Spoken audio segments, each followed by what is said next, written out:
Welcome, may Batman be with you. Welcome, may Batman be with you.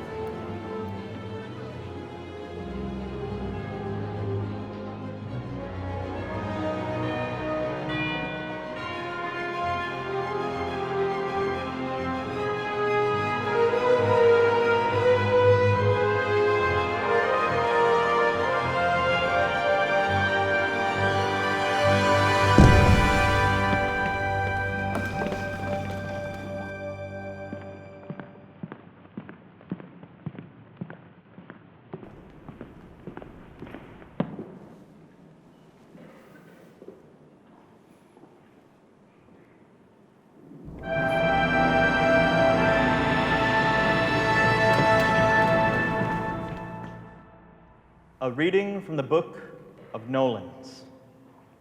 He was the hero Gotham deserved, but not the one it needed right then. And so he was hunted, because he could take it. He is not our hero. He's a silent guardian, a watchful protector, a dark knight. The word of Gordon. Thanks to you, Batman.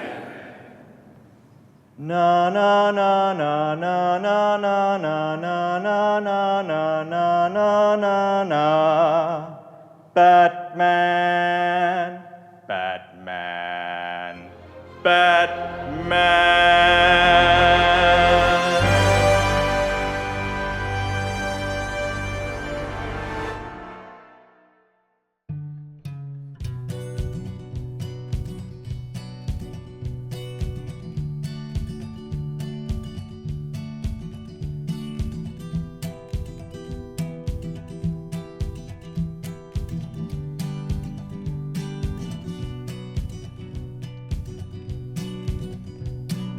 Turn me into what you need. You know my sense of self is getting thinner. Feed me with those lies until I'm fat enough to be the sacrificial lamb at your family dinner. I'll let you do just what you want. My own decisions are hazard to my health. I'll let you pick all my mistakes ahead of time. Keep me with those dolls upon your shelf. Ah, but if that's what it takes to get to you, oh, if that's what it takes, that's what I'll do.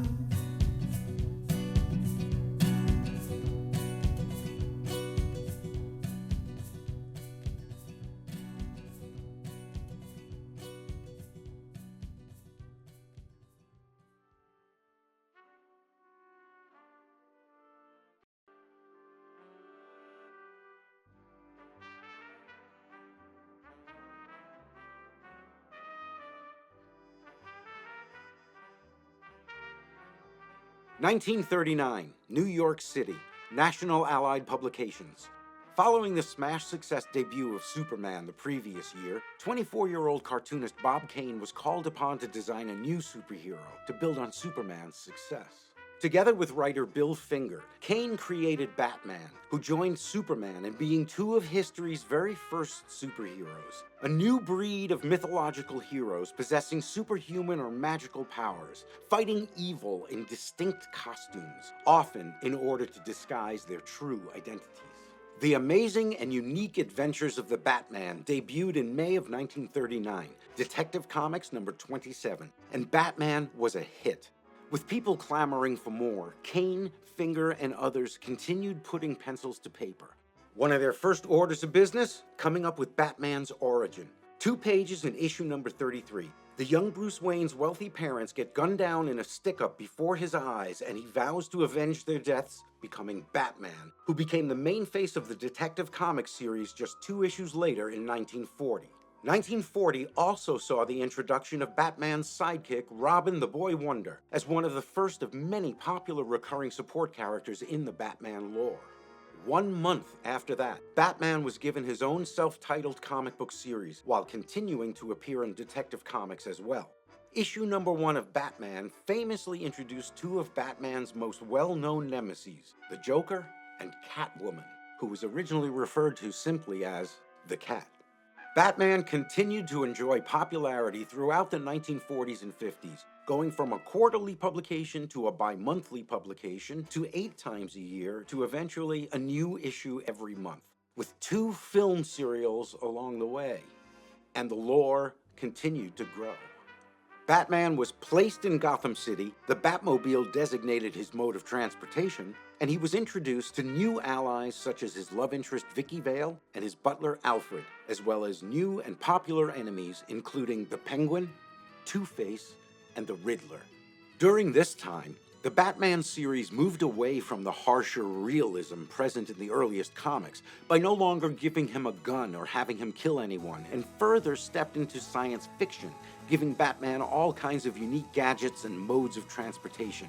He was fighting aliens and robots. There's one where he somehow gets abducted by aliens and taken to a far-off planet where they're having an intergalactic Olympics, and Batman is suspended in a huge zero-gravity glass sphere fighting this huge muscled green guy from Jupiter. As well as delving into historical fiction, with Batman and Robin time-traveling to real-life ancient Rome. Oh, there was just all kinds of stuff. Batman got transformed into all sorts of weird red kryptonite-ish mutations.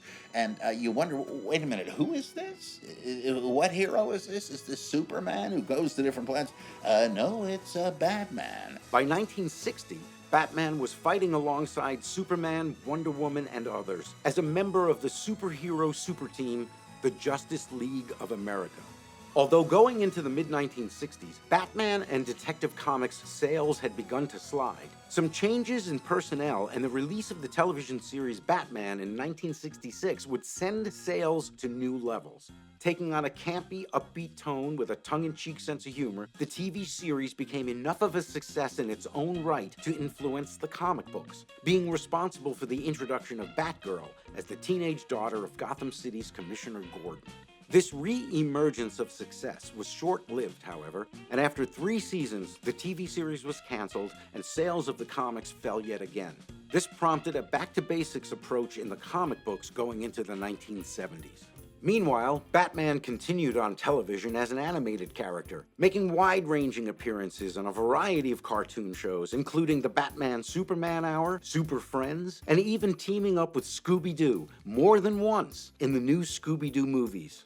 The last of the 70s series, The New Adventures of Batman, ended in 1981, sending Batman into syndication. After several decades of lighter fare, Batman received a reinvention, an older hero coming out of retirement in Batman, The Dark Knight by Frank Miller and Klaus Janson, notably with Robin as female. In book form, Batman The Dark Knight Returns and Batman Year One, an update to Batman's origin story, became bestsellers, all leading up to the 1989 premiere of Tim Burton's feature film, Batman. I'm Batman. Which sent Batman to new heights, becoming one of the highest-grossing films of all time. The 80s also introduced a new medium for the Batman story, video games. The first actually appeared in 1986, although for many it began on the Nintendo Entertainment System in 1989. In the 30 years since, the number of officially licensed Batman games has soared to over 60. In 1992, Burton followed up his hit film with Batman Returns, and the same year, Batman returned to television, with Batman the Animated Series running through most of the decade, leading into Batman Beyond. Airing from 1999 to 2001, Batman Beyond was set in a future in which Terry McGinnis becomes the next Batman. Batman would also return to theaters, twice more in the 90s, under Joel Schumacher's new direction, with Batman Forever in 95 and Batman and Robin in 97. Critically panned, it wasn't until 8 years later that the Batman film franchise found new life in Christopher Nolan, who directed a commercially successful Batman film trilogy, Batman Begins in 2005, The Dark Knight in 2008, and The Dark Knight Rises in 2012. The serious tone was rewarded with a Best Supporting Actor Oscar win for Heath Ledger in The Dark Knight as the Joker. The 1990s and 2000s brought a large increase to Batman comic book lines and stories, and characters were vastly expanded and compounded upon. A number of characters received spin-offs, including Catwoman, Barbara Gordon, Harley Quinn, former Robin Dick Grayson's new secret identity Nightwing, a new Batgirl named Cassandra Cain, and a number of others.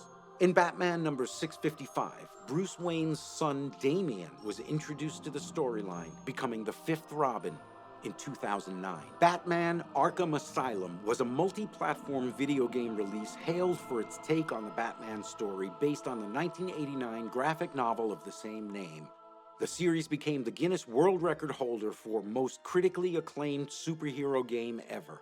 And after DC Comics had just hit the reset button in 2011 with the New 52, Batman Zero Year updated Batman's origin story yet again.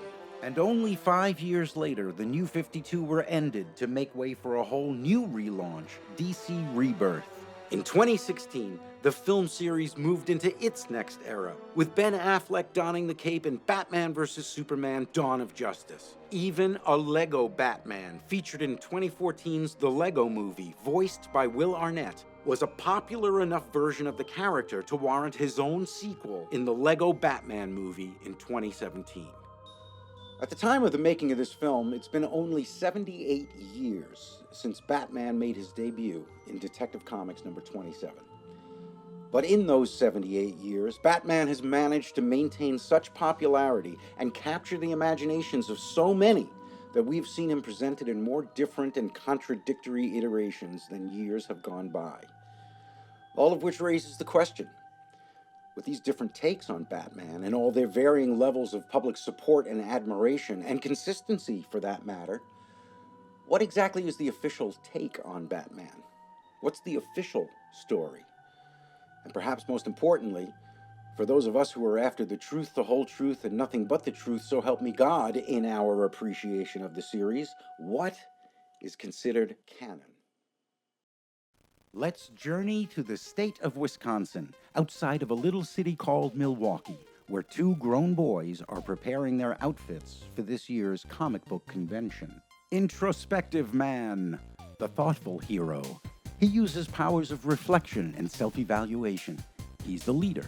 I think, I thought, I will think. The introspective man creed. That's his sidekick, Giggly Boy. He uses the power of cuteness, laughter, and kawaii. Here I have my mini guitar, a little yo-yo, a couple rubber chickens, and a train whistle in case I need to imitate a train. Was that a train? No, it's just me and the whistle.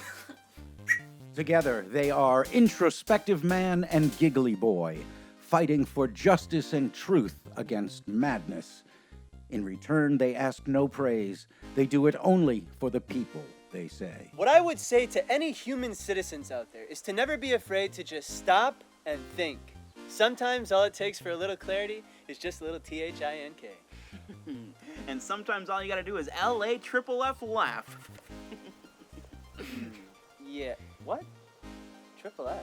This year, Introspective Man and Giggly Boy have a very important mission in mind at Comic-Con. We're going to Comic-Con in search of the best and brightest Batman fans to come together and canonize the Batman series in what we're calling the first Council of the Bat.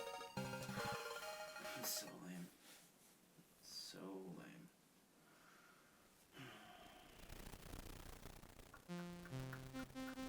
Personally, I don't understand why Joseph is so hung up on... Oh. Personally, I don't understand why Introspective Man is so hung up on canonizing... Oh, the goggles.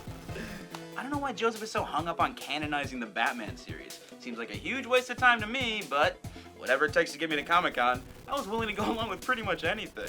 Now, the way that I see it is... The way that I see it... Moses,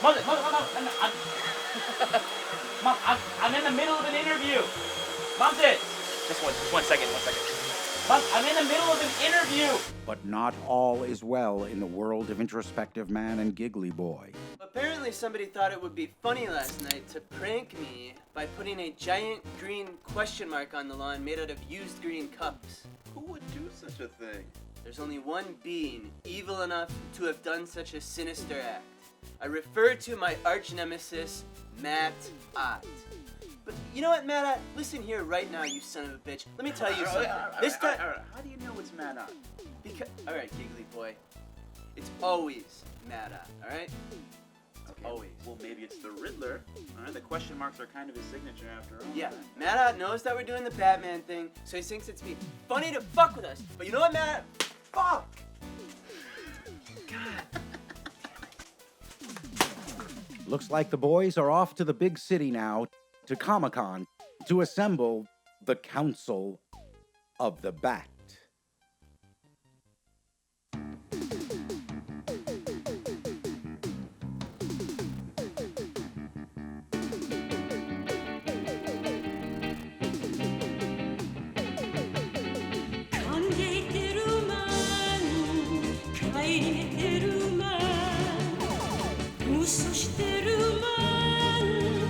Introspective man 全て知らないわかるいつもちゃんと考える港見して Introspective man ときぐりボーイにとけ Would you consider yourself an expert of Batman?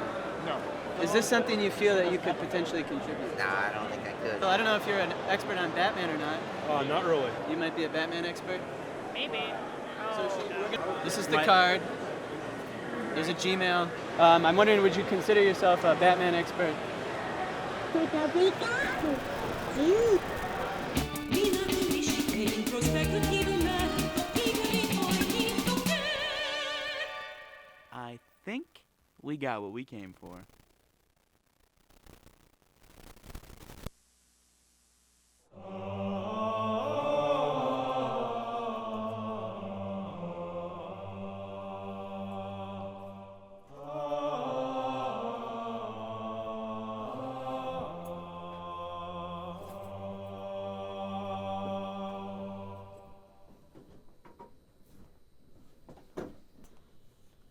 The council has been instructed not to speak until the arrival of Introspective Man. The council stands by.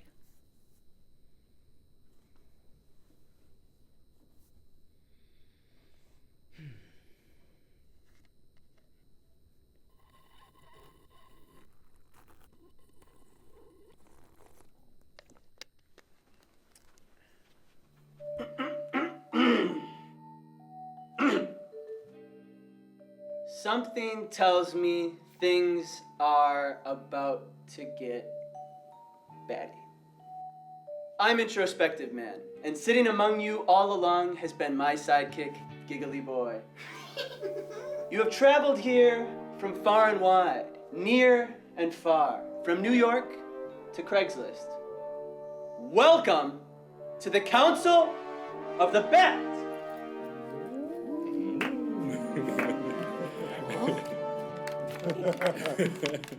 Okay, on to the point of the day.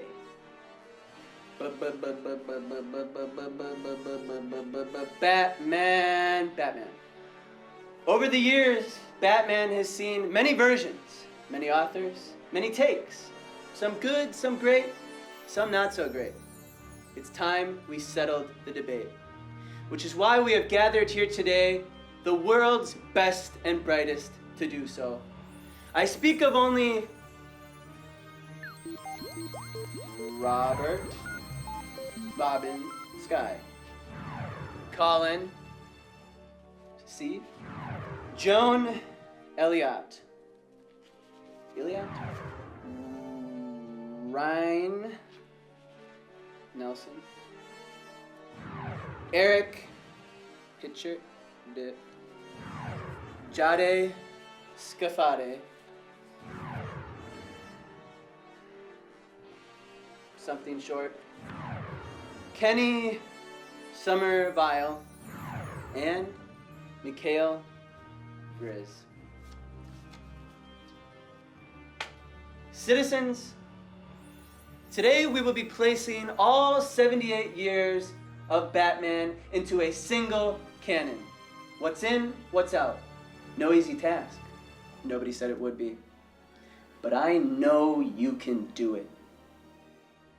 Giggly Boy, my trusted sidekick, I leave you to lead the panel while I tend to introspective matters of my own. You have 24 hours. Nah, no. We have the room until 6, so we don't have 24 hours, guys. Okay. Then you have Until 6 o'clock. You have until 6. You have until 6. Okay? So, good luck. And until we meet again, keep thinking. Are we gonna document this? I'm intimidated. How about you? So, guys, where do we begin?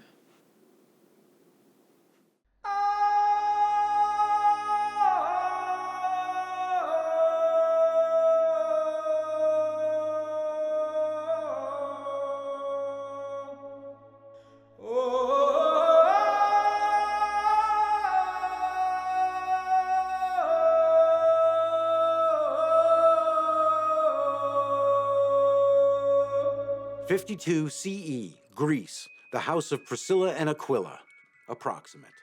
Following the smashing success debut of Mithraism years earlier, which was beginning to steal popularity away from the existing cults of Bacchus and Osiris, 40-something missionary Paul was called upon from on high to popularize a new deity to build on Mithra's success.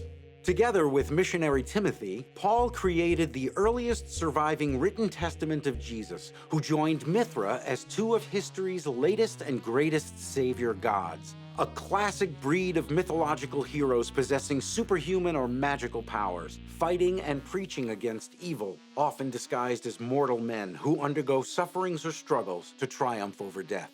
The earliest adventures of the Lord Jesus Christ debuted in what is estimated to be late 52, the first epistle to the Thessalonians, and Jesus was a hit. With people clamoring for more, Paul, Timothy, and others continued putting pens to papyrus, such as the author known as Mark, who crafted the very first gospel sometime in the 100 years following, expanding on the lore by giving Jesus a biography and placing him on earth.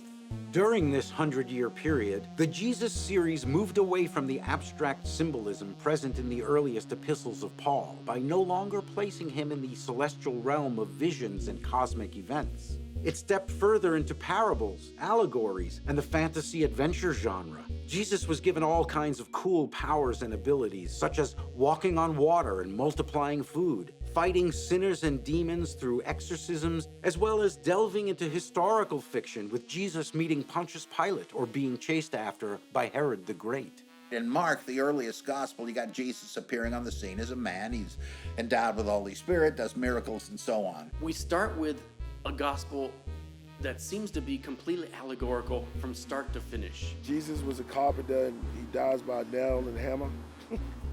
Come on, let's put those things together. I mean, there's a lot of coincidences. Mark's gospel also introduced Jesus' sidekick, Simon Peter, the apostle of the apostles, one of the first of many popular recurring support characters in the Jesus lore. Jesus was also now said to be ministering alongside Peter, James, and others as leader of the apostolic superteam, the 12 disciples of Jesus Christ.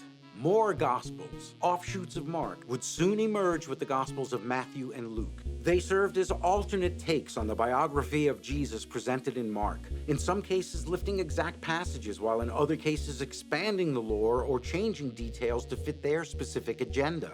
Matthew, for example, replaces the name of one of the apostles, Levi the tax collector, with his own titular name, perhaps to suggest a first-person account.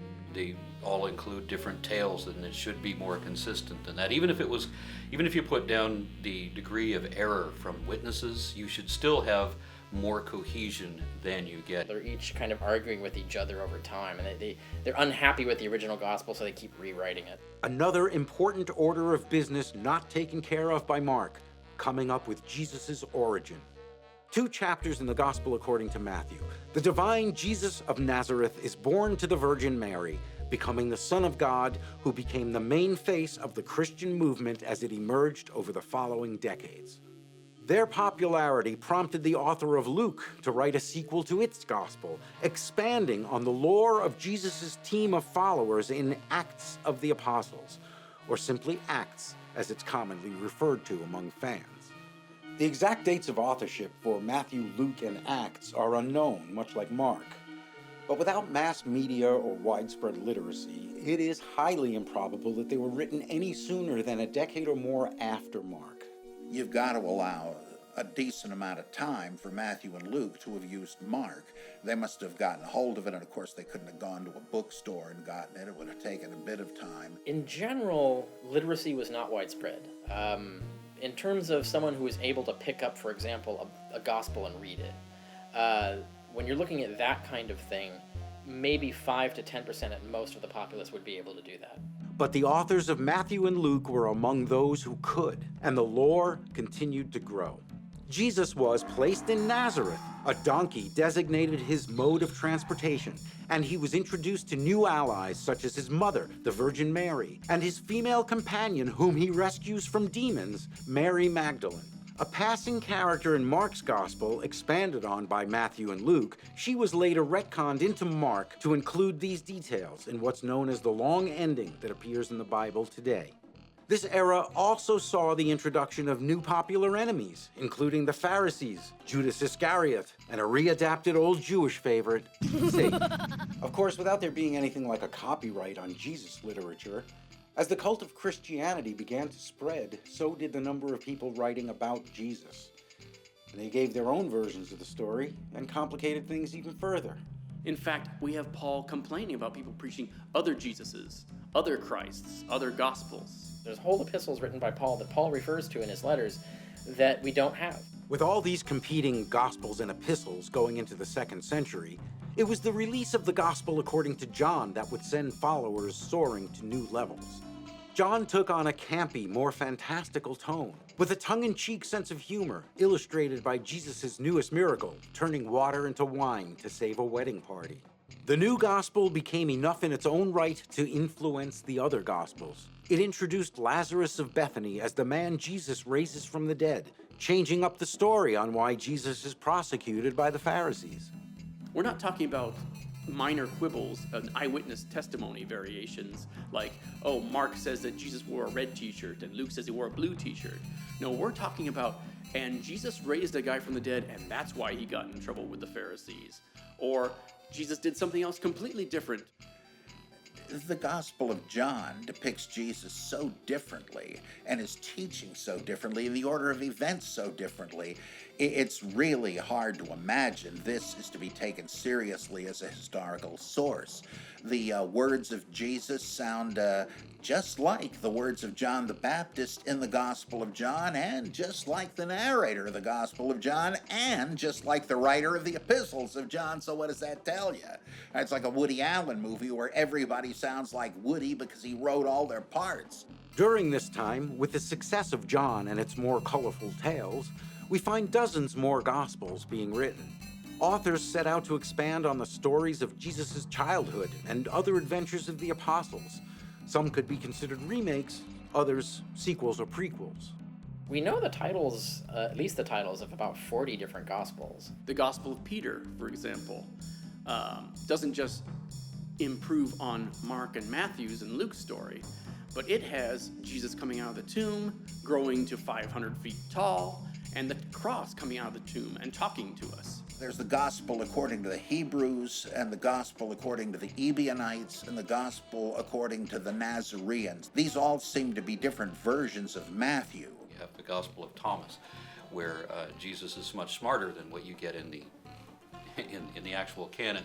There's a collection of hilarious ones, the so-called infancy Gospels. The Jesus in these stories does things like creates miracles, brings inanimate objects to life, and he's a holy terror. He's on the playground and some kid bumps into him and knocks him down, and Jesus says, "You will go no further in your course." The kid drops dead. He's a little brat. He's a hellion, and he's constantly killing his playmates and anyone who gets in his face too much. A sort of a Damien Christ Jesus. A Dennis the Menace Jesus. Jesus is playing with some kid on top of a ruined building, and the kid falls off and dies, and the parents say, "Oh, must be that brat Jesus. He's always killing his playmates." And Jesus says, "Hey," he raises him from the dead, and he said, "Zeno, did I push you over?" No, he didn't.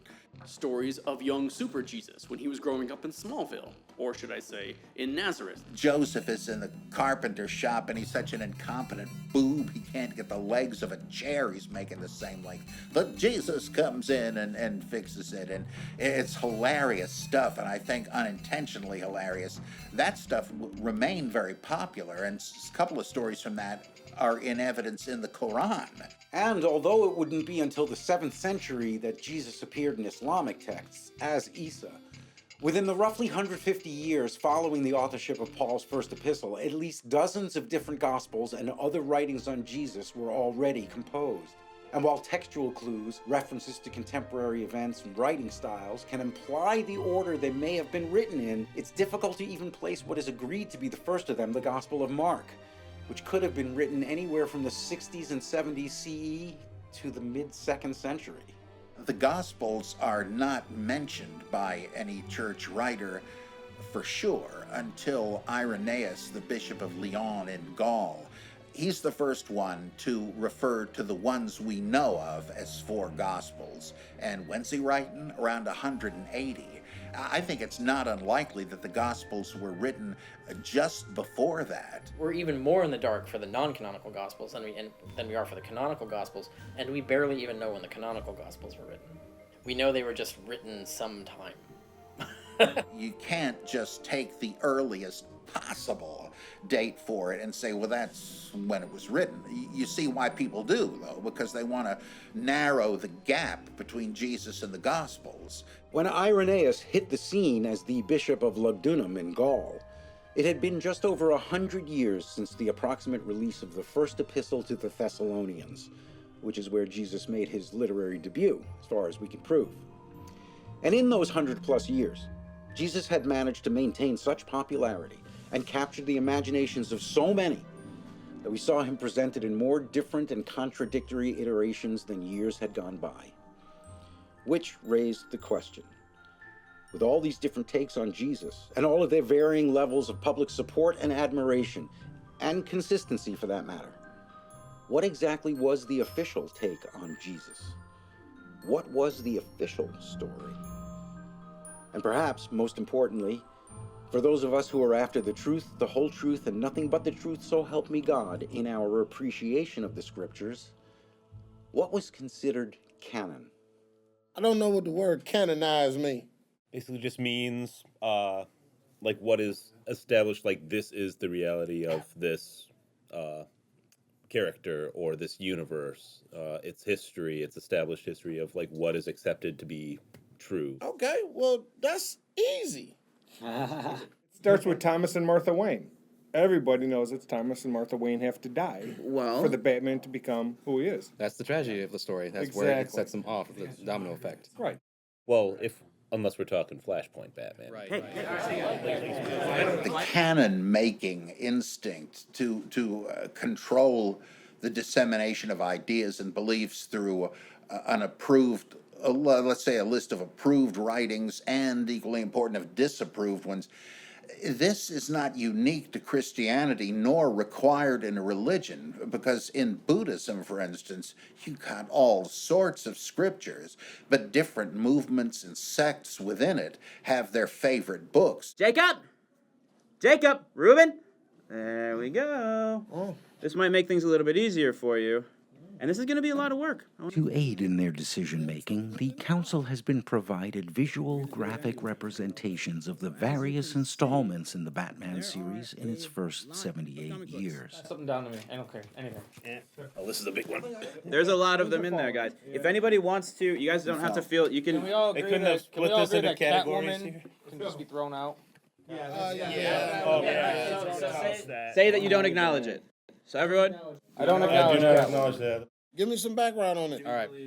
After the 60s Batman, which was campy and comedic, Batman almost actually was out of publication. That's how close to death it was. Okay, let's make a dark story. Go back to 1939, Dark Creature of the Night. That led to Dark Knight Returns. So I definitely acknowledge this story. You made a good point. So we have push pins, and what we're gonna do is put the push pin on the wall, right over there. So feel free to stab that wall, baby. Detective 27. Yes. Yes. May of 1939. But I'm seeing this as a big collaborative, so that means we also have to acknowledge the rainbow Batman suits. I don't know if I can accept that. Here's the thing, though. While, the colored suits is not the Batman that I personally like either, the way I view it is, if you think about comics as mythology, everyone who tells the story is going to tell it differently. So what I believe is, like, with these detective comics, focus less on aesthetical looks and think more about the story. And if there's important story elements from beginning to end, that is now part of the mythos. So no that's a what. window where even this, though campy, has to be acceptable. Yes. To some degree. For me, if it gave us something that is now part of what we do believe to be Batman, then it has its importance. I unfortunately have to go. Let me know what we come up with. Good luck. All right. Huh? You guys go to the bathroom? When Japanese game designers Shigeru Miyamoto and Takashi Tezuka created The Legend of Zelda for Nintendo in the mid-80s, it could not have been easy to imagine their game would turn into a worldwide phenomenon with dozens of iterations selling over 75 million copies in its first 30 years. But with no initial plan to give the games an overarching story, it didn't take long before deciphering a consistent storyline from one installment to the next became more challenging than the games themselves. Nintendo of America released a timeline to the internet in 2001, which was rejected by the fans for not making sense, but the game developers themselves offered no official explanation. Another decade went by, and as more and more games entered production, their connections to one another became more and more difficult to discern, despite the recurring cast of characters. In 2011, Nintendo of Japan finally gave in to fans' demands and retroactively published a complicated but official chronology of the Legend of Zelda games in a guidebook entitled Hyrule Historia, stating that there were 3 separate timelines with multiple heroes. Much like with the Batman series, popular demand by Legend of Zelda followers prompted its creators to bend their creation to meet fans' demands for an official canon. Consequently, some games that maintain official licenses, such as those produced for the CDI or the recent crossover Hyrule Warriors, are not considered canon, but they're still acknowledged by Nintendo, in the case of Hyrule Warriors, selling 1 million copies for them. But what about games Nintendo isn't making money off of? What about Echoes of Aurelia, The Cipher of Time, or The Legend of Zelda, The Lampshade of No Real Significance? Well, those Nintendo does not want you to play. We still talk about the canon of Western literature, the stuff you gotta read. Well, usually that doesn't mean you can't read anything but Shakespeare and Dickens and stuff like that, but it did with a canon of scripture. Now, most of the sects, they didn't mind. Like, if you initiated yourself into the mysteries of Osiris, and then initiated yourselves into the mysteries of Mithras, that was fine. They didn't care. Now, technically, that mattered because where your money went, right? You're going to be dividing your money. The Christians came up with the idea of exclusivity. You can only be us. You can only join us. You can't join other cults simultaneously. And so, obviously, this then, if you finally decide to do that, that filters all their money your direction. So that's actually a pretty smart market move. Today, it's easy for Nintendo to claim and control The Legend of Zelda. But for Irenaeus and the Church, controlling the official canonical scriptures for Christianity had them up against more than just the lampshade of no real significance. What happened was, sometime around 140 AD, Marcion actually started producing his own canon, started basically marketing his own version of Christianity with his own selection of books, which he edited in the way that he wanted to. Marcion of Sinope was an early Christian leader whose views were that the teachings of Jesus were incompatible with the God of the Hebrew Scriptures. The organization of his canon reflected ditheistic views in which Jesus and God were considered to be completely separate from one another, a higher God and a lower God. And there were rival sects that didn't like this, and they wanted to compete with his churches, wanted to compete with what he's doing, and so they assembled a counter canon. We want to counterbalance Marcion, we want to sanitize the Marcionite texts that we can use, and we want to bring in other stuff allegedly by other apostles. So what I think they were doing is they were trying to find gospels that they could pick, that were the most popular gospels that had the most people backing them, that would bring the most churches into their church, but that they could still spin as being in favor of the ideology they wanted to sell. But the stuff that was radically different, but had apostolic authorship supposedly, like Thomas and so on. Well, now that has to be a spurious forgery, I think Eusebius says. How do we know that? Yeah, this is, we lied to you about this. This is complete nonsense. Oh, but this other equally absurd thing, oh, that's real. You, commoner, you don't get to read the book and decide. We've already decided what's the right interpretation. We don't want Christians to be heretics. That's one big reason they didn't want Christians reading the Bible for centuries, right? Who knows what crazy interpretation you might come up with, but you better leave the driving to us. This new Christian canon was explained as the authoritative Word of God, one of authentic apostolic authorship or endorsement. And the rest, like those only included in Marcion's canon, were not. But problems arise with this, as some of the texts included refer to other texts not included. If not canon, then why is the Book of Enoch referred to several times in both Jude and Peter? The Book of Jasher, the Assumption of Moses, the Life of Adam and Eve, the Epistle to the Laodiceans, all referred to, quoted, or alluded to in the New Testament canon, as well as an earlier letter from Paul to the Corinthians referenced in what is known as the First Epistle to the Corinthians, which was evidently not the first after all. But none are considered canonical or to be on God's authority by today's Christianity, unlike the other books. Why would God write a book that refers to other books that are written by human authors?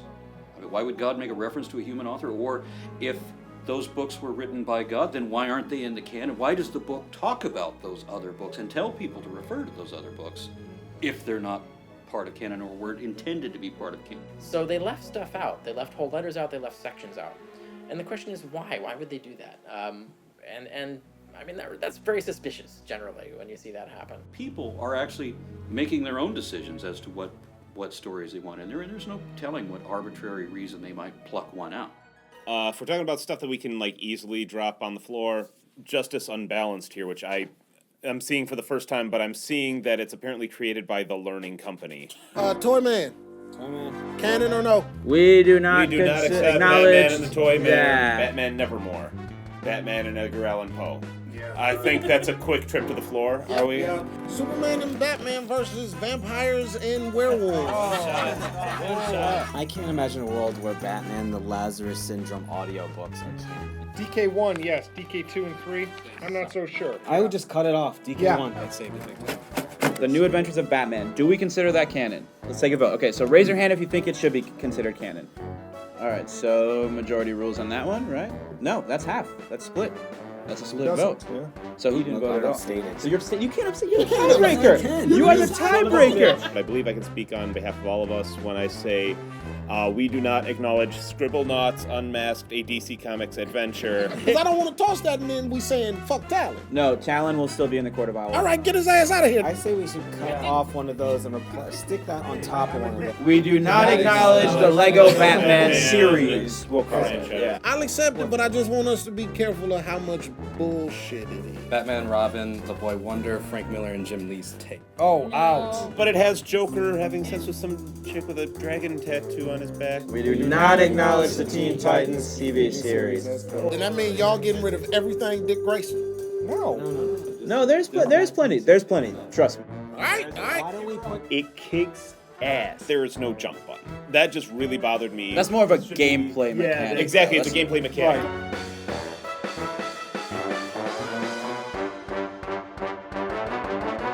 We do not acknowledge Red Hood and the Outlaws. We have crossovers. Never fucking happen. We do not acknowledge Man-Bat. Golly, Superboy, we'll both know each other's secret identities and fight crime together. We do not acknowledge this shit. Wait, so the one that we just 1939. the one we just threw on the ground and crumpled up is the first death of Batman? Do I need to pick that back up off the floor? And I thought about this long and hard. The Batman can kill. The Batman cannot commit murder. This is what Batman stands for. Oh, Batgirl. Yes. Yeah, Batgirl. Yes. Yeah. Oh, Justice League is absolute canon. If you limit the channels of revelation, you can control Christian thinking. People have to believe this, and people tell me that they have forced themselves to believe whatever the Bible says because their salvation depends on it. And one person described it to me as eating the word, where they gather together, and they read some impossible, outrageous passage in the Bible and then force themselves to believe that. Wow, isn't that amazing what God did? And you just constantly reinforce this idiocy in your mind because you have to believe. You have to make believe. So we're talking about the power of pretend. Look, you can keep your doubts to yourself. I don't want to know about Muhammad and Krishna and all that. I just want to stick with Jesus, me and Jesus. And if you say, well, it's not really that simple, that's why they say Satan is sowing the seeds of doubt. And in a sense, that's just their way of saying, we want you to remain blithely within the camp. We don't want to lose you.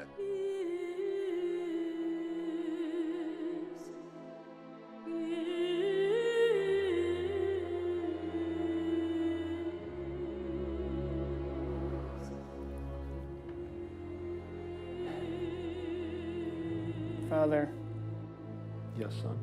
Forgive me, for I have sinned. Tell me about your sin.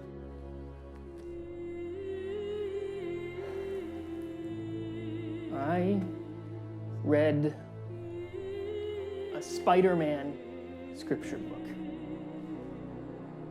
Was it Spider-Man and Batman from 1995 or 1997's Batman and Spider-Man? Don't you get it? It was neither of them. Batman wasn't in this scripture book. This is a very serious sin, my son. I know, Father, I know. What in the name of Thomas Wayne were you thinking? I know, Father, I know. Your penance shall be to say 40 Kiss from a Rosaries. You will find the Batman Forever soundtrack songbook in the pews on your way out. May Batman be with you.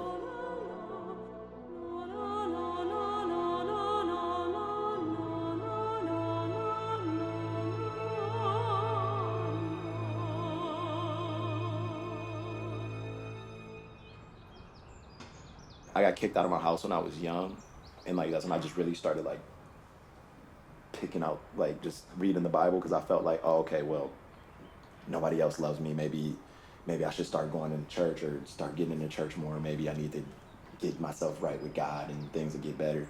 Then I read the Bible and I'm like, dude, this shit makes no sense, dude.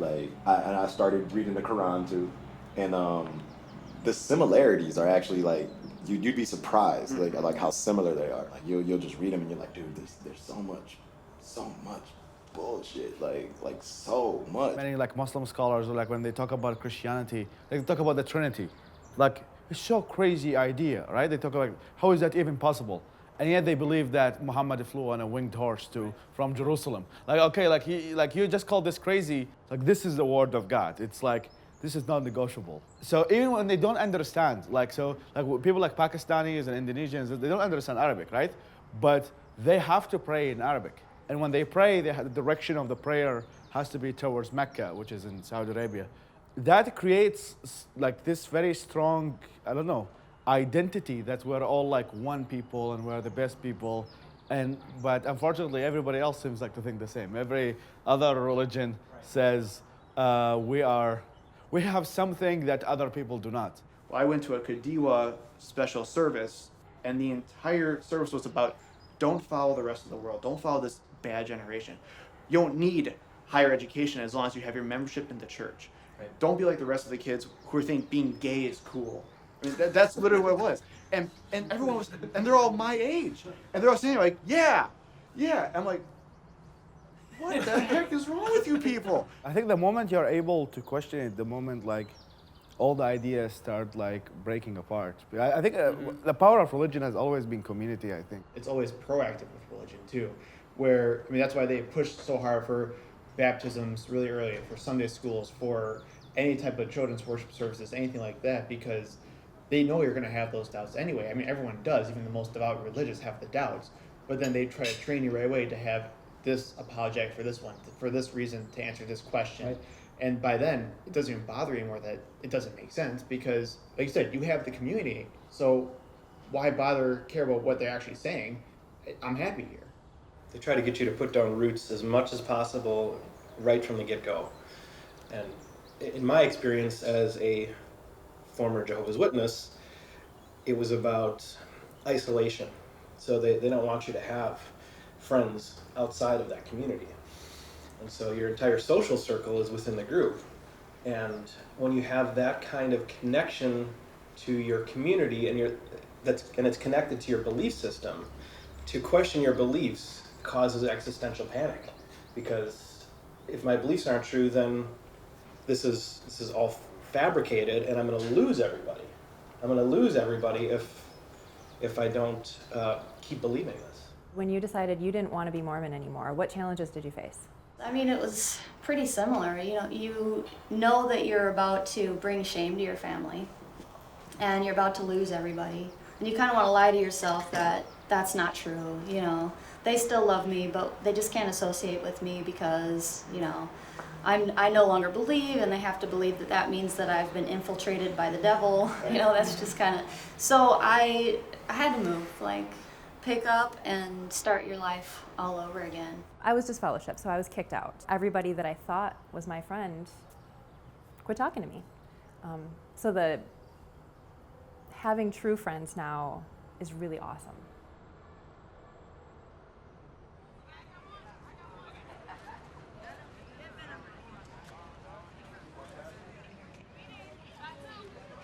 The Greco-Roman world in which the early church developed was one of diverse religions. The conditions of that era made it possible for these religions to sweep like a tidal wave over the ancient world. The people of that age were eager and zealous in their search for religious experience. The existence of this atmosphere was vitally important in the development and eventual triumph of Christianity. This is the opening paragraph to a paper by Martin Luther King Jr. for a course on Greek religion in his second year at Crozer Theological Seminary.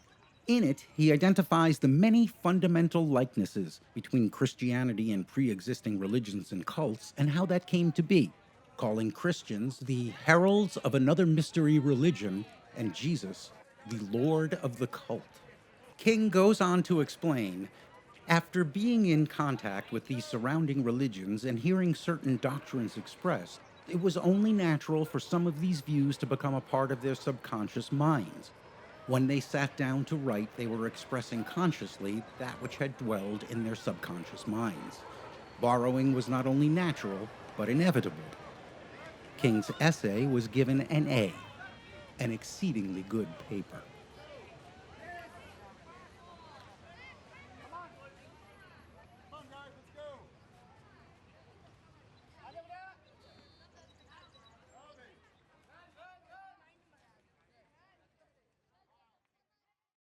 Another interesting thing we find when we listen to Paul and the way he describes his religion is how similar it is to what we see with the mystery faiths. We have a lot of parallels that we can find, certainly in the Gospel of Mark, between the way the Jesus story is written and the way the Romulus story is written.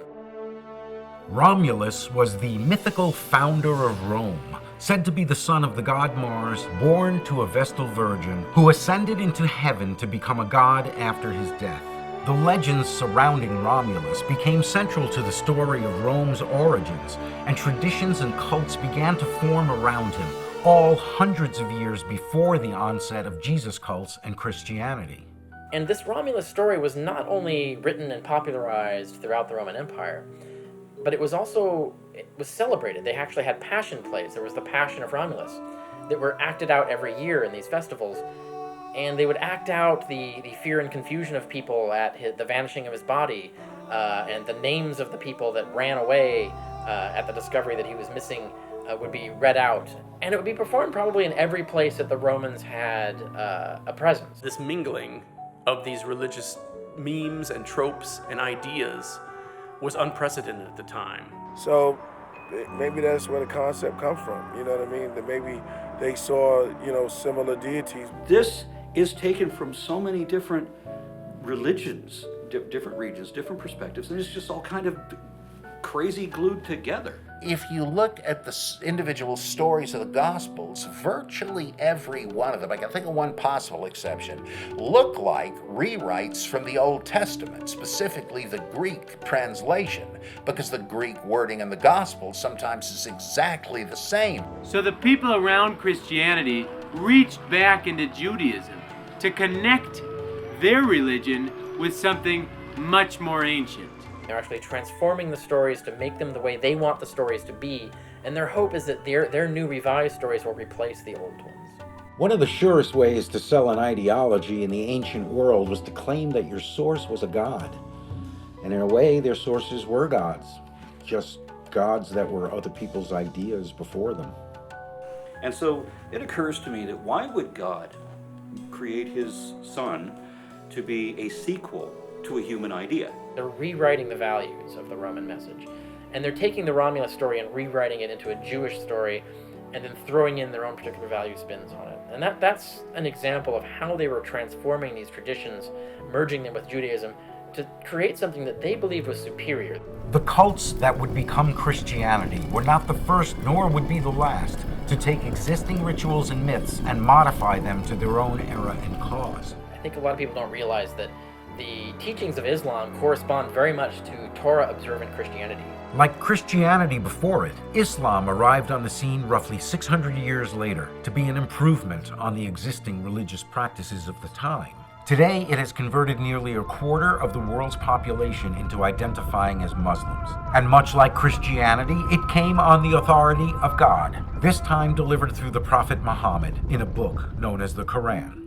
هذا الكتاب لا ريب فيه means this book is infallible or incorruptible, while the previous books like the Injil and the Torah got corrupted. The narrative on Jesus also changes in Islam, who is now explained as the author of the gospel and not the Son of God. He is only a great prophet, giving more importance to the final prophet, Muhammad, said to be the author of the Quran, God's final authority. Jesus, who in Arabic called Isa, is a prophet of God, and he is the last prophet before Muhammad, and he's also believed that he was a Muslim, but they also believe that the message of Jesus got corrupted over time, and that's why God sent the Quran to be kind of the final revelation. And since Jesus was no longer an equivalent to God, certain details that didn't jive with that were simply removed. When it comes to the subject of crucifixion, it wasn't Jesus himself who was crucified. It is believed that somebody who looked like Jesus, and people were deceived thinking that he was Jesus. And it is believed that Jesus directly went into heaven without any form of crucifixion. So it's a spin-off, essentially. But so is Mormonism. Mormonism is the same thing. They just added a little bit of, outer space, interplanetary alien stuff. Mormonism, like Islam, makes the claim that all previous texts written about the same subject were corrupted by men, and that theirs, the Book of Mormon, is God's actual true word.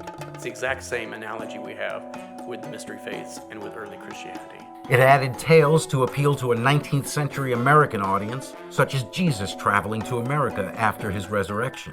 It's a great example of fan fiction because you have Jesus resurrects, and what did he do then? Well, no, he flew to America, and then guess what? The lost 12th tribe of Israel was there. Worldwide, the amount of unique Christian denominations number in the thousands. Extended to include sects of Islam, despite agreement on little else, over half of the world's population would agree that the legends of Jesus Christ are rooted in fact. What Paul could barely convince the Corinthians of in his letters nearly 2,000 years ago now has several billion members of the human race not even giving its validity a second thought. Look, all I'm saying is if Batman were alive during World War V, there would still be in Australia. Batman couldn't have done anything. That's why we're waiting for Superman. Save me the Superman speech. Look, I respect your views and your beliefs, but you're not gonna, convince me of anything. Batman wasn't even alive for World War V. Are you trying to say that Batman wasn't a real person? No. I acknowledge that Batman was a real guy. Was a real hero. But he didn't have any superpowers. That's Superman. That's why Superman is the greatest superhero of all time. Now, if you'll excuse me.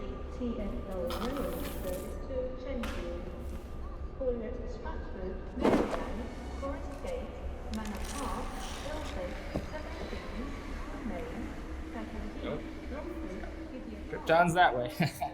This might be controversial, but I think we need to chuck this. Listen, as much as I like Ben Affleck's portrayal of Batman, I don't think that Man of Steel and its follow-up, basically, I don't think it really represents Batman. It's basically all about Superman in this aspect. The next movie, in my opinion, is probably going to suck too, and I think we should chuck it. I think that everything that we're looking at here, I mean, we got tons of information in front of us, things that we're familiar with, things that we've never seen before. If we're canonizing, there's a bigger thing that we're acknowledging, which is the distance that a fictional character like Batman has reached. None bigger than the ultimate destination and holy grail of saying, you know what? People are lined up around the block on a Friday to go see a premiere. So what I'm talking about right now is the magnitude of movies. You said people waiting around the block for the premiere. A week later, no one was waiting for that. That's fine. Nobody was That's waiting for that. okay, People okay. realized it was a lousy movie. Let's not lose sight of the point that I'm making. But is it canon? Was Batman versus Superman about Batman, or was it about Superman? Ooh, good question. Whether you like the movie or not, how important is it to acknowledge that it made it that far? Both of these movies, in my opinion, were about Superman. Batman was just, like with Wonder Woman, just two people that were a part of Superman's world. So how is it canon to Batman? I don't even think you saw it. All right, hang on. I don't think you saw it. I saw You telling me both that both opening scenes in Bat v Superman are only about Batman, but they had to minimize it because people would have lost their shit if we had another origin story. So they capped the origin story a little bit. They showed you his mom and daddy getting murdered in front of the theater in one of the most epic slow motion scenes I've ever seen when those pearls go loose on her neck. This is going to be a Batman movie for a new generation. And this new generation is going to have an influence on what is canonized. Sure. Like we all have a different version of Batman because we've all read different variations of him. We've all seen different cartoons. We all clearly have very different opinions on it. I think it's too close for us to decide, is this canon? Because it's only a couple years old. I mean, we look back, okay, 1939, 1940s, 50s, 60s, we can say, oh, this stuff, Children's Television Workshop in the 70s, that's crap, da-da-da. This is within the last couple of years. How can we, as a panel, decide that this is canon when it's still emerging, when it's still evolving? It's canon because you have no other theatrical representation. It doesn't matter if it's a theatrical representation or not. Is this canon? I'm gonna tell you how much it's canon. If it don't get on that wall, I'm gonna burn this building down. That's how much it's canon. I don't think so. I can't. I'm not saying it is or it Burn isn't. this I don't building think. down. I don't think we can make that representation or determination now. The face of Jesus has changed over and over again, depending on what country, what nation, what civilization is doing the portrayal. Some of our oldest depictions of Jesus show him as a blonde-haired guy in a Roman haircut using a magic wand to raise Lazarus from the dead. So much of what we think of as Jesus comes from medieval and Renaissance depictions of him, which is why we think he's a white guy with a beard and looks very Aryan. Not at all like what somebody from first century Judea would look like in the first place. But obvious inconsistencies, like the physical appearance of Jesus not matching up with the character in the stories, has not kept the Christian church from running with the popular look. Going against what your followers have grown to associate your brand with can be met with animosity. In 1993, the movie Jurassic Park became the highest-grossing film worldwide to that point, which led to abundant merchandising around the globe of its iconic Tyrannosaurus Rex, Velociraptor, and other dinosaurs. Since then, in contradiction to their famous film portrayal, science has proven that many of the dinosaurs depicted in the film would have actually been feathered. But in order to maintain a brand, the latest film in the series maintained its iconic look in spite of changing information and awareness. And so, for now, the series remains, ironically, stuck in the past. Just not the right past to be considered up to date on modern science. Which is okay, because Jurassic Park is science fiction. It's not debunked and shown to be a lot of nonsense if you can point out these inconsistencies. It's just letting you know what kind of thing you're reading. Literature based on myths and a variety of myths because the concepts are so powerful. We need to understand what it is and interpret it for what it was meant to be. We need to read it as it was written, not as some imagined historical document. What I like about comic books and science fiction is, here is the equivalent of ancient mythology, performing the same function that the ancient myths and hero stories and such did, but without making you buy the ticket of admission with belief.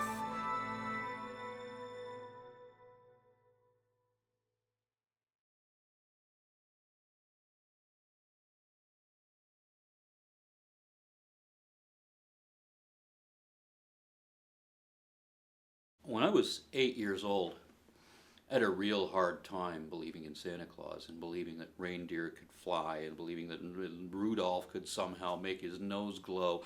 But the problem that I had wasn't just the problems of understanding how all of that could be real when it's obviously impossible. The real issue that I had was that I had a huge amount of honor and respect for the most noble person in my world, which was my dad. I remember I had a stepbrother at the time who was 7 when I was 8, and we're riding in the back seat of the car, and he's making fun of me because I believe in Santa Claus. And I said, well, I know it sounds ridiculous, but my daddy said that Santa is real, and my daddy wouldn't lie to me. Would you, Daddy? You know what the next words were? And my dad said, there's no Santa Claus, son. I have the relief of understanding that Santa's not real, and so I no longer have to try to reconcile how that could all be true. Coupled with the phenomenal disappointment of realizing that my dad lied to me for no conscionable reason. And for what end? To fool me for, what, a joke? That lasted for years and years to my humiliation on many occasions? And so I'm proud of myself, at least for this, because the very next thing that I said, roughly a stunned minute later, was, well, what about Jesus? You can't do it, can you? Come on, kids. It's me, Santa Claus. Of course I'm real. You're impossible. What? I'm not impossible. Why can't you enter the chimney? Because it's impossible. No, it's not. I just can't do it. I can only do it on Christmas Day, okay? Yeah, right. Don't you have any faith in me? Look, Santa was it? Yes, I'm Santa Claus. Santa, we think you're a real swell guy. Real swell guy. Uh-huh. But the thing of it is, you're not real. What? Let my brother finish. You're not real, and that's okay.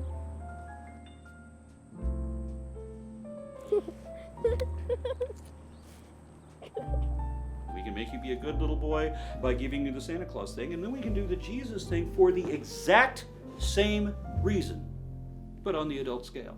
Except that this time we don't have to give you any presents. This time the present comes after you die so that we don't ever actually have to materialize it, so we can yoke your efforts and take your money for tithing, and we can manipulate you in many other ways and oppress your sex life and do whatever else we want as long as you are compliant. And you will be compliant because we're threatening you with a fate worse than death if you're not. Now, you might want to enjoy Batman versus Superman, but I'm afraid I can't let you to the theater unless you believe they both exist and this is a documentary, not a piece of fiction. Huh? Like, nobody would go in, right?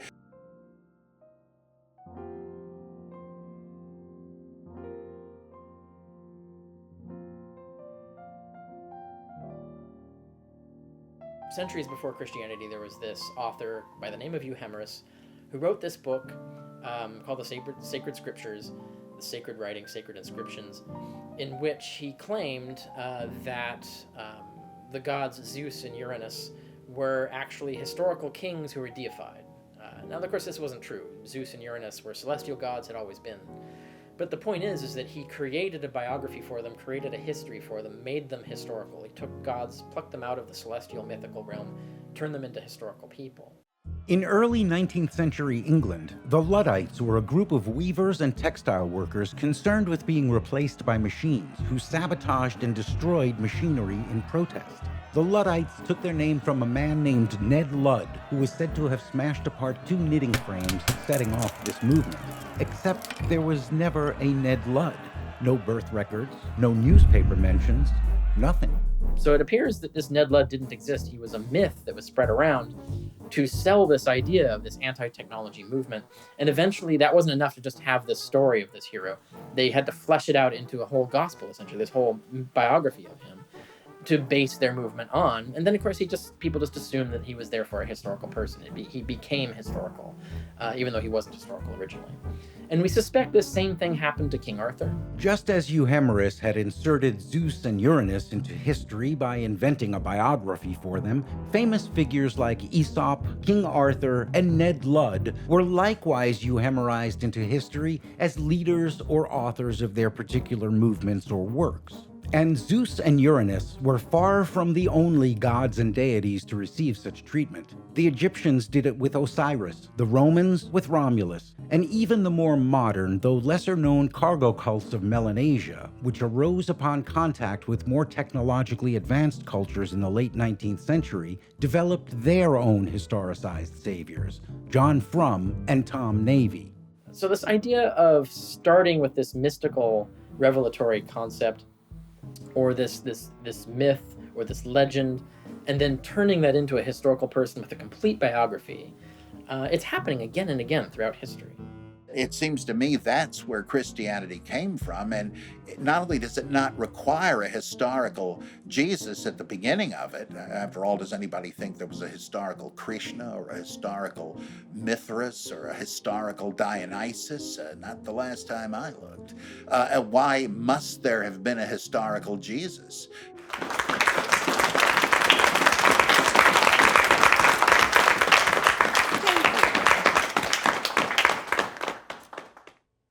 The Apostle Frank Miller, who all credible Wayne Institute scholars unanimously agree was a contemporary of Bruce Wayne in the late 20th century, provides the clearest statement on the historicity of Bruce Wayne Batman in his Gospel of the Dark Knight.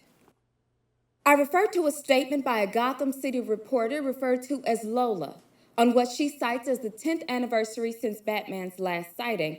In text, I quote, "Our younger viewers will not remember the Batman. A recent survey shows that most high schoolers consider him a myth, but real he was. Real he was." End quote. Real he was indeed. This, coupled with Batman's documented interactions with President Ronald Reagan, recreated in these drawings, for whom we have abundant evidence for, it cannot be denied that both Bruce Wayne and Batman were indeed real people in history. Thank you.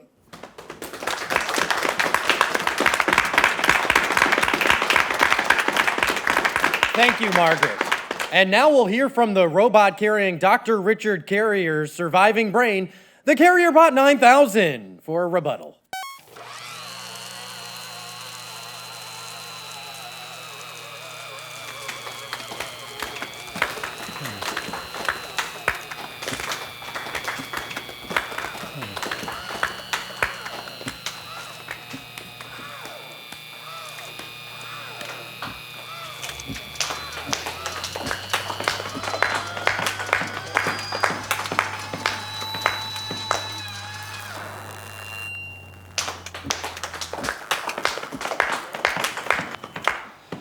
CarrierBot 9000, your response.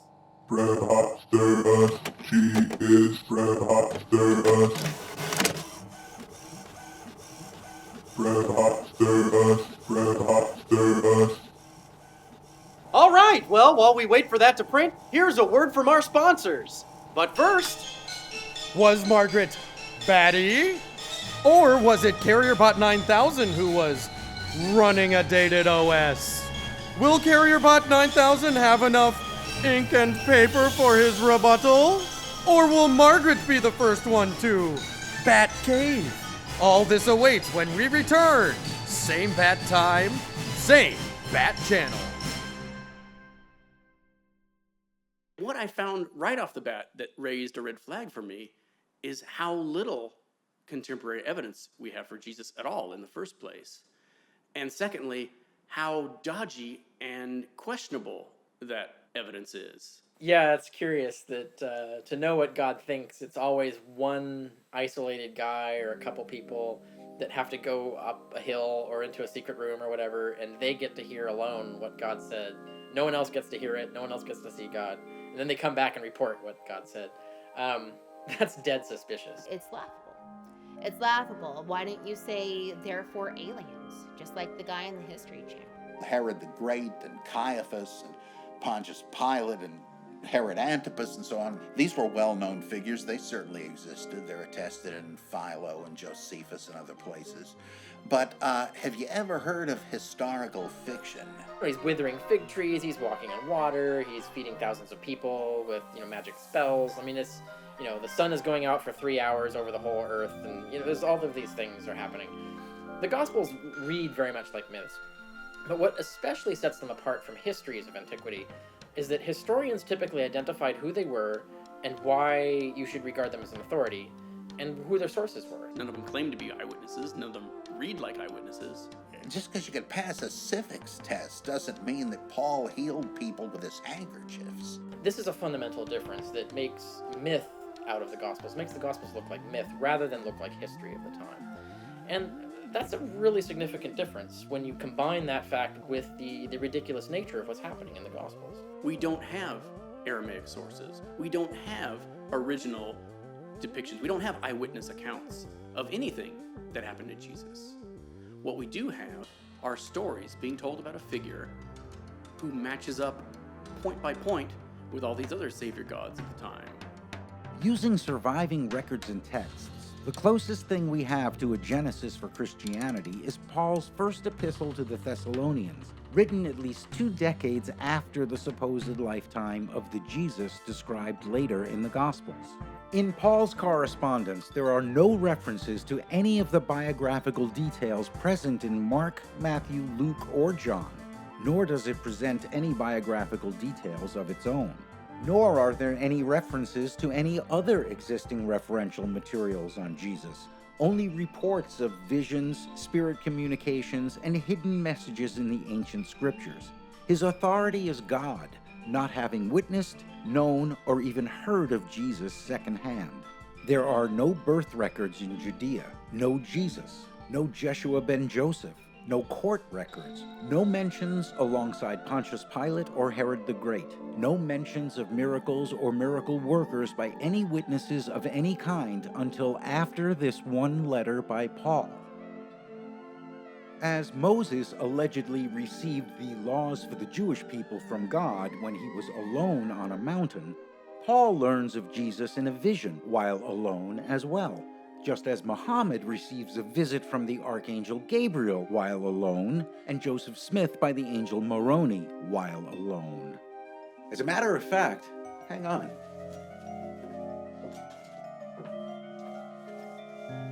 Wow! I just went in the other room and I talked to God, because he's a fan. And you're not going to believe it, but he froze time. And for 40 days, he dictated all the details of the creation of the universe and a book of rules by which all mankind should live. God told me himself just now, so you should trust me on this. What, you doubt? You doubt what I'm saying? You doubt God? What, you don't believe that I just walked in the other room and God specifically told me how everybody should live their lives? Hey, I'm not the one coming up with this stuff, it's God. And by the way, he's coming back. He told me. So if I were you, I wouldn't want to risk being wrong. Because, God told me. And I say this on his authority. And if you don't believe that, Would you believe this God is talking about more if I told you this God was actually a real person and he's coming back? So get ready. Actually, he already did come back. Missouri, I believe it was. So won't you make a donation? Why does God have to be indistinguishable from lies, from hallucinations, from, just bullshit made up by men for no damn reason except that they want your tithe?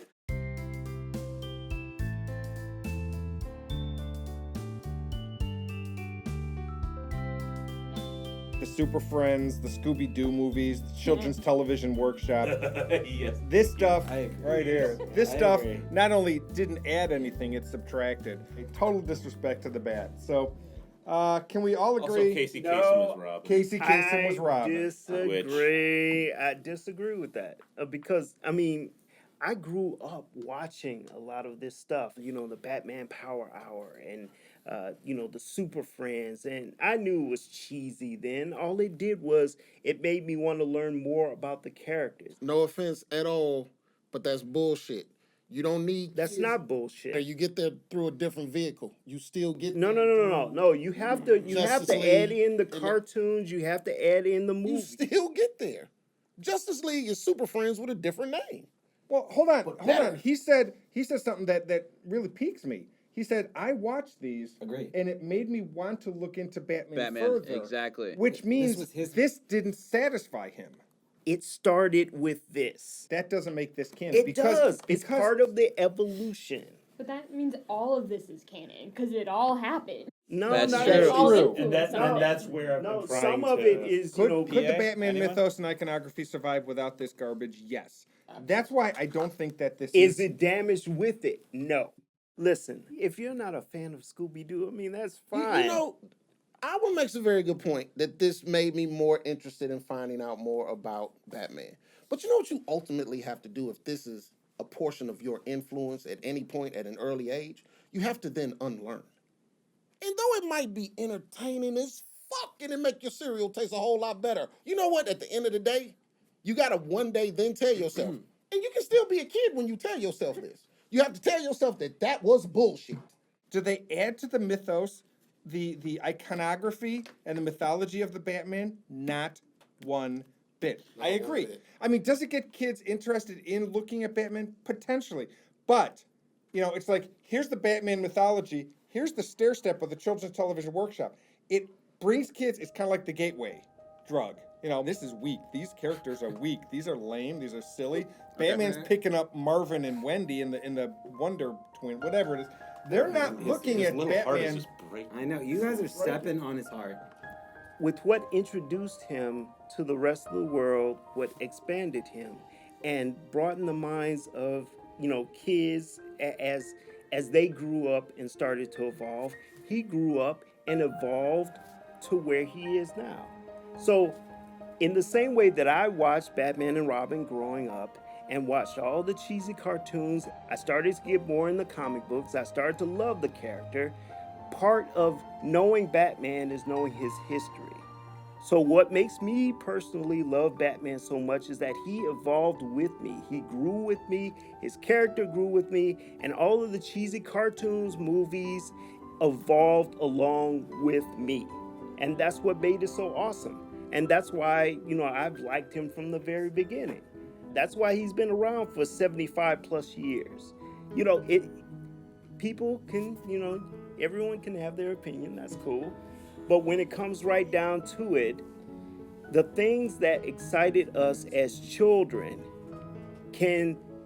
it's no different from the children of today. If we want to really talk about hope, if we want to talk about the Dark Knight, he also represented hope because he represented being put in a situation where you are alone and have to fight your way up to who you are right now. And as cheesy as it might seem, that's part of the evolution of what brings him to this. What you just explained, what you just described is important. There are vehicles that exist for Batman, where if you're younger and you don't want to be intimidated by the darkness, they can still achieve that. I simply want to get rid of Mystery Inc. and Batman and Robin standing around a campfire in this shitty ass abandoned park discussing the game plan. There's no excuse and there's no reason to ever create this collaborative image in a kid's head. Then they'll have to unlearn that. Because 5 years later, when my son keep asking me, Daddy, when Shaggy gonna help Robin again? I'm like, son, that shit really didn't happen. I'm sorry. Heading into the 21st century, a University of Chicago study revealed that among its respondents, 2 out of every 3 people maintained the religion they were born into for the entirety of their lives. This indicates a high level of subjectivity in people's religious views, correlating heavily with upbringing more than anything else. So why don't people question more, particularly the academics? Why, after reviewing all of this information, are so few interested in the suggestion of Jesus being purely mythological? Why is it so widely assumed that Jesus is a historical figure when we have no evidence to support it? Eventually, you start to think, boy, maybe I ought to think twice about my belief. I mean, this guy assumes his is true because he was raised with it. I was raised with mine. Is there any better reason to believe in it? We don't have all the answers yet. And there's no shame in saying, I don't know something. The attempt to keep everybody in a bubble of belief is an attempt to stay with a situation where you can simply be born and raised in the religion, and to doubt it will seem as absurd as to doubt the reality of gravity. Why aren't more biblical historians down with Jesus myth theory? Well, part of that could be, just saying, could be the fact that over time, the vast majority of all biblical scholars have been clergy. They've been preachers, they've been priests. They work for Jesus. He's not just their savior, which is probably biased enough. He's their employer. Do you think a biblical scholar could review the books of the Bible, review the myths and legends of other religions, have the ability to read and compare them in their original languages, and not come away with an understanding that Christianity and the story of Jesus borrow heavily from pre-existing myths, rituals, and traditions in other religions? Of course they can, but they remain largely silent for wide-ranging reasons, both personal and institutional, and it's different for everyone. But ultimately, we can ask, why does any individual or industry fight against becoming irrelevant? Why did the Luddites destroy the factory machines? Because the machines replaced what they had previously offered themselves. Then you gotta use Occam's razor and ask, what's the likelihood that there was this guy that said all these things and did all these healings and exorcisms and stuff and even walked on water, or that somebody rewrote a bunch of well-known stories?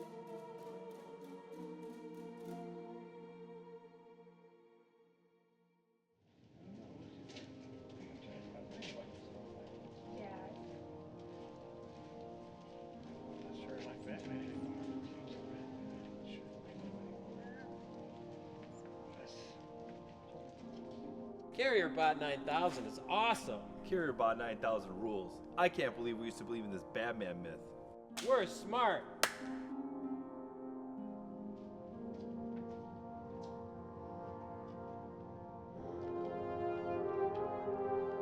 Hey there, Batman, it's me, Margaret.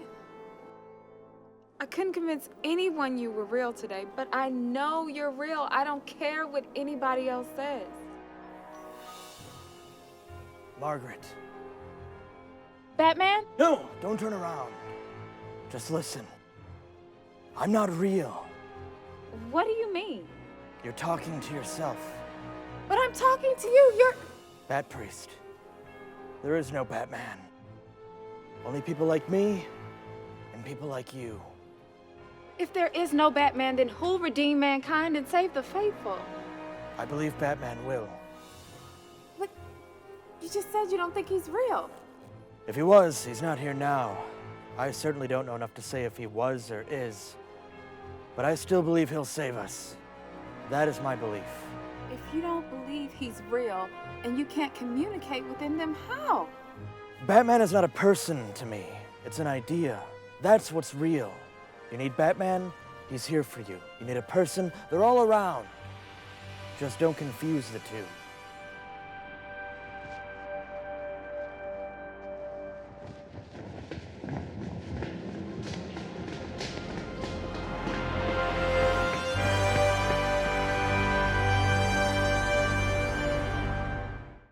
Y'all are completely mixing up I like it with canon. No, What'd you consider the whole point of liking it, especially if you're a fan of Batman, is making it canon. It seems to me that we're building the canon here, like we looked at Batman the Animated Series, and we said that was an ideal version of the character. But I just wanted to ask the panel if we were like going that route specifically. It's difficult because of the way that this was presented. It wasn't necessarily presented in a chronological sense. It's like exactly. So we end up looking at it from a do I like this, do I not like this shit. But there's some 70 ebbs years, and woes, it's some gonna be peaks and tough. valleys in there of good shit and bad shit. Right. Because this isn't Harry Potter. This is, 78 years, like you were saying. This character constantly changing. As the times changed, the character had to change. In the first appearance of Robin in 1940, Batman and Robin were fighting some criminals on girders. Robin kicks a guy off into space. In the first episode, the first appearance of Robin, he kills a guy. Yeah. Knocks the gangster right off the girder. But, and then he becomes Nightwing, and things change. Things have to change. Things have to evolve. Batman hasn't been the same since 1939. Mm-hmm. He has evolved. He has changed. He has kept up with the times. So what do we do with these old books? With these old stories? Do we throw them out the window? We don't believe they're 100% accurate, so burn them? Was there a historical Jesus, etc.? I don't know, but that certainly doesn't destroy the power of the Sermon on the Mount or the prophecies of Isaiah. They seem to say what they say, and they got a lot to say to you. Each story has a message, a moral to it. It has an allegorical point that tells you something. Like, this is how, follow Jesus, the way Jesus does this in this particular situation. If you're a missionary and you face that same situation, quote Jesus, follow Jesus, use this as your story to tell, to explain your point. The story serves its purpose of teaching values and traditions to its people. The original Christianity, if this theory is true, if there wasn't originally a Jesus, if he was a revelatory being to begin with and was only euhemerized, historicized later, decades later, that means Christianity was being preached across 3 continents for multiple decades without a historical Jesus. That means you can have a Christianity without a historical Jesus. You could go back to the original Christian belief. I wish there was a Superman. I wish there was a Batman. It's disappointing that they're not, but you get something out of reading these things. If I may have your attention, please. Lady and gentlemen, there's been something about this day that hasn't been what it seemed. You know me as introspective man, but there's something I've been hiding from you. What you don't know is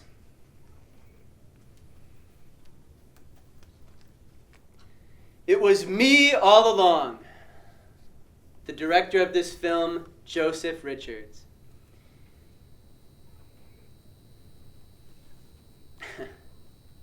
It was me all along. Guys, my true identity was me. Yeah, guys, it's the director. Isn't that weird? He's the director. All right, cut. Take 2, action. Aren't you guys startled by the reveal? Yeah, hate to tell you, but Giggly Boy here kind of told us all during lunch. Dude, I know you. Damn it, Matt. Yes, but I told them to still act surprised. You can't tell people to be surprised. That's its antithesis. You can't be surprised if you already know something. Huh? Can you? Yeah, way to go, guys. Sorry. I like your outfit, though. It's amazing. Introspective man. I didn't want to interrupt you earlier, but I got something you might want to take a look at. Looks like we're not rid of our Riddler yet. An exhibit of a crowd of all the same people. You know, this isn't even spelled right. This is stupid. It's not stupid, Joseph. I mean, introspective man. Okay, it's not stupid. There's no Z in exhibit. There's no Z in Joseph either. What? I said maybe it's an intentional misspelling. I just thought of something. Maybe it's an intentional typo.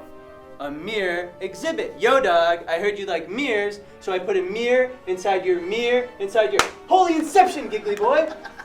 The old mirror maze. The Riddler's gone to the old mirror maze on 42nd Street. We must leave at once.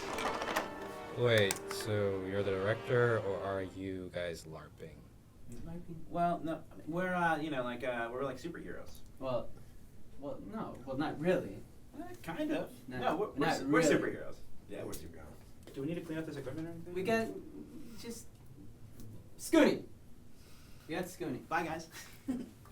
So, what about Batman The Long Halloween? Where are we sitting on that one? No, let's talk about. No, really, no. So I we need to think it's revisit a good Scooby-Doo. thing. So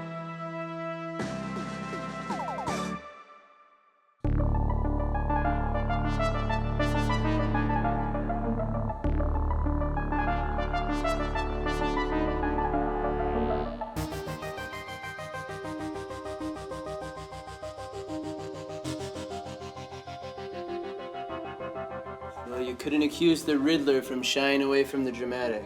Nah, perhaps you could say he's quite artistic and deep. Not really. This is overly dramatic and obvious symbolism, in my opinion. All right, well, I think the Riddler's a pretty cool guy, okay? Why? He's our nemesis. Well, as far as people I detest go, he's one of the better ones, all right? Whatever, giggly boy. It seems we'll have to go in deeper to find the Riddler. Yes, I suppose we do.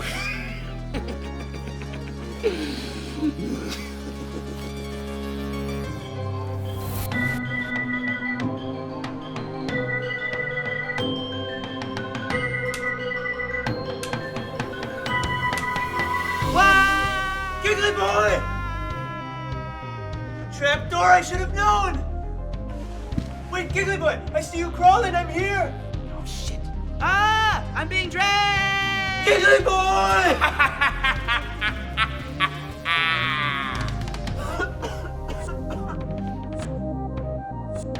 Only a little further, introspective man. Only a little further, introspective man.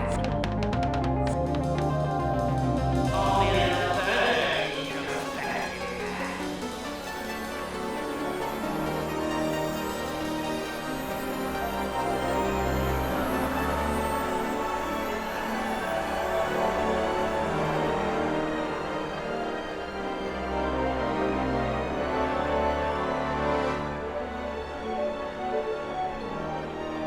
I wish there was a Superman.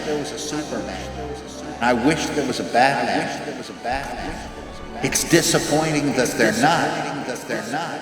But you get something out of reading these things.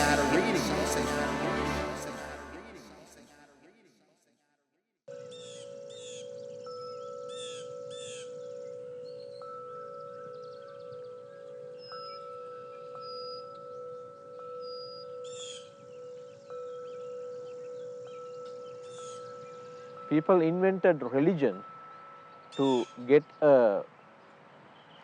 kind of a peaceful, comfortable experience, because the world is not a comfortable or secure place to live. People needed an image. Whether there is a Buddha or not, the teaching is there in the world.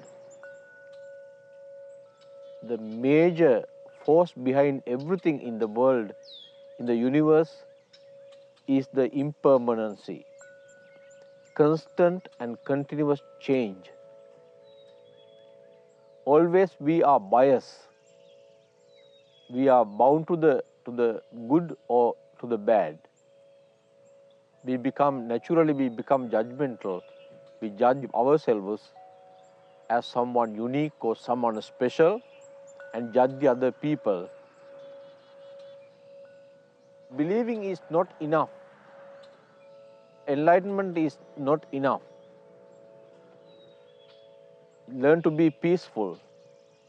All the negative and positive traits are contagious. If we are peaceful, everybody in our family, everybody in our community learns to be peaceful.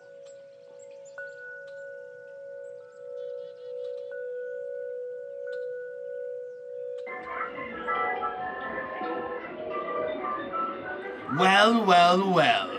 Looks like you solved my latest riddle. I'm so proud of you. But I've got a few more tricks up my sleeve. Introspective, man. Stop that. You still have no idea who I am, do you? Are you mad? Too late. It was me. I was the Riddler the whole time. Okay. Who were you expecting? Jim Carrey? No, I said Matt. Naturally. That's how I knew all the answers to those riddles. Scooty, is that you? Are you playing a prank?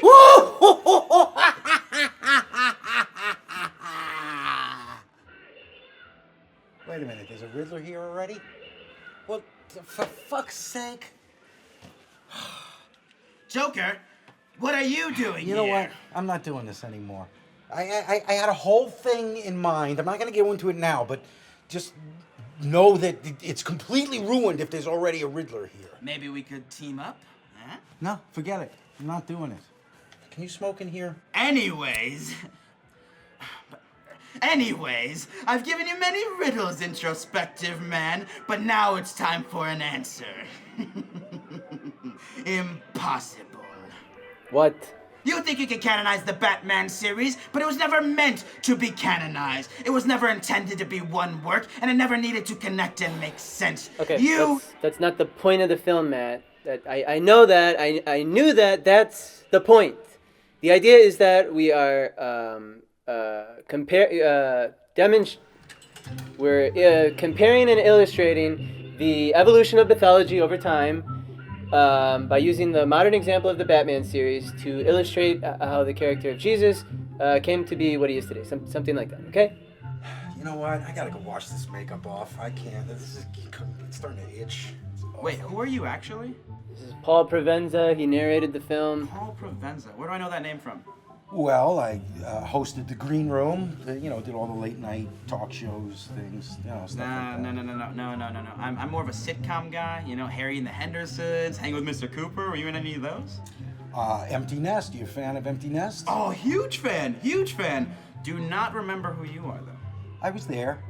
You can't. I was younger then, and the makeup makes it hard. Were you Dreyfus? Was I the dog? You were asking me if I was the dog. Well, what else would I know you from? Northern Exposure. Nope. Facts of Life. Never heard of it. How about The Aristocrats? Did you ever see that movie about the filthy joke? I directed that. The joke and the kids fucking the dog. I know Paul Provenza. You're the Donkey Love guy. Donkey Love? Well, I wouldn't refer to myself as the Donkey Love guy, but yes, I am, in fact, listed as one of the producers on that film, yes. What's Donkey Love? It's this great film about people fucking donkeys in Colombia. What? Highly recommended. Are you kidding me? People told me that when I was down there by the coast. That's a real thing? Yeah, it's a real thing. People do that down there. It's really interesting. Fascinating. Yeah. Super fascinating. Very interesting. It's one of my favorite films of the 2010. But come on, guys. It's like 5 o'clock. We're kind of off topic here. You guys want to go outside?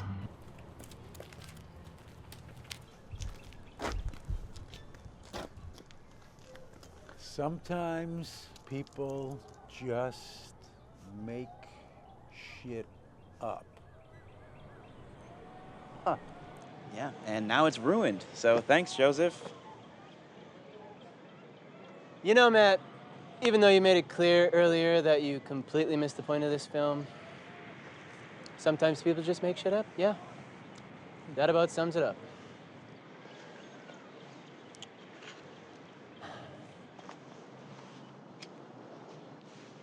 How did you know we were in the mirror maze? I read the script. Didn't care for it.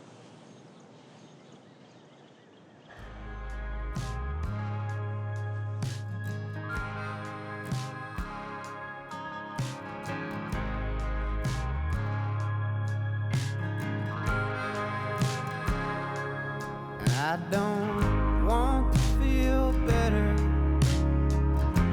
I wanna feel worse. I want to feel the whole world's pain and the whole world's hurt. I don't want to numb this. I don't want to disappear. I want to feel this pain until I lose this fear. Oh, I'll take the pain. Thanks all the same. And this will all be over soon. Living is living, dying is no different. On the earth, out on Mars, on the moon. Yeah, dying's no different. Dying's no different. On the earth, out on Mars, on the moon.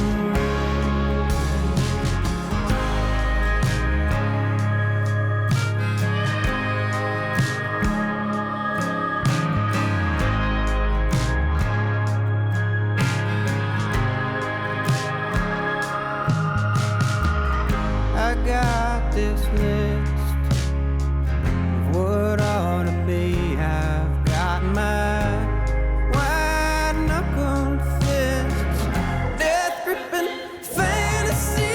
Now life is life, and we are all just dreamers. Awake, asleep, shepherds and sheep, believers and schemers. I'll take the pain. Thanks all the same. And this will all be over soon. Living is living, dying is no different. On the earth, out on Mars and on the moon. Yeah, dying's no different. Dying's no different. On the earth, out on Mars and on the moon. This song goes out to Elon Musk, who wants to die on Mars. And he's making some real progress towards that goal. He's building his own spaceships and shit. I suppose going to Mars is as good a distraction as any. Good luck, Elon. But you know, I get the feeling that there's a lot of people on this earth who would choose not to die at all if that were an option. Not me. Not me. I'd fight to the death if someone tried to make me live here forever.